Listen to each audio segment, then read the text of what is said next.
भारतात महिलांच्या सुरक्षेचा विषय अतिशय संवेदनशील आहे. तिच्या संमतीशिवाय छायाचित्रण करणे हा गुन्हा मानला जातो.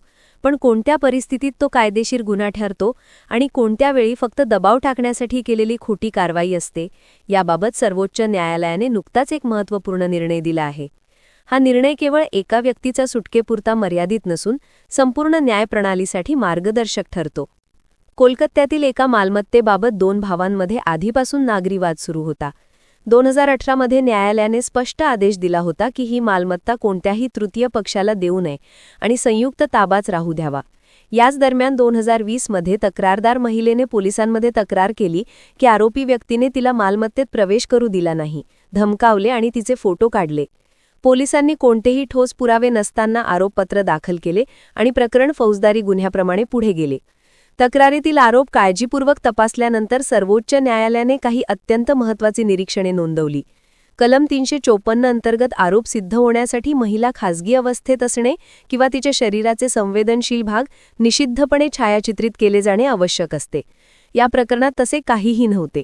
म्हणजे फक्त एखाद्या महिलेचे सार्वजनिक ठिकाणी फोटो काढले म्हणून गुन्हा ठरत नाही, तर त्या कृतीत अश्लील हेतू असणे आवश्यक असते.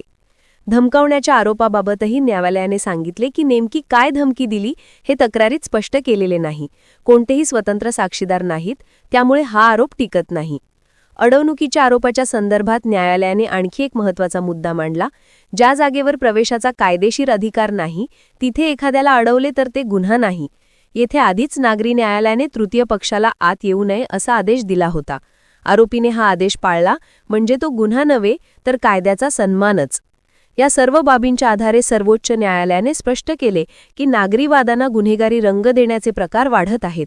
अशा खोट्या किंवा कमकुवत प्रकरणांमुळे न्यायालयांचा वेळ वाया जातो आणि गंभीर गुन्ह्यांच्या तपासाला विलंब होतो. त्यामुळे गुन्हा सिद्ध होण्याची वाजवी शक्यता नसताना कोणालाही खटल्यात ओढू नये असे न्यायालयाने राज्यांना बजावले.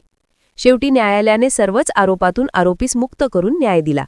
या निर्णयाचा सार एकच: महिलांचा सन्मान हा सर्वोच्च आहे, परंतु त्या नावाखाली खोटे आरोप करून कोणालाही कायदेशीर ससेमिरा लावणे हेही गुन्ह्याइतकाच गंभीर विषय आहे. एका तक्रारीमुळे कोणाच्या आयुष्यावर अन्याय होऊ नये यासाठी तपास यंत्रणा आणि न्यायालयाने अत्यंत सजग राहण्याची गरज आहे. महिलेच्या सुरक्षिततेचे खरे रक्षण तेव्हाच होईल जेव्हा कायद्याचा वापर प्रत्यक्ष अन्याय थांबवण्यासाठी केला जाईल आणि वैयक्तिक वैमनस्यासाठी नाही.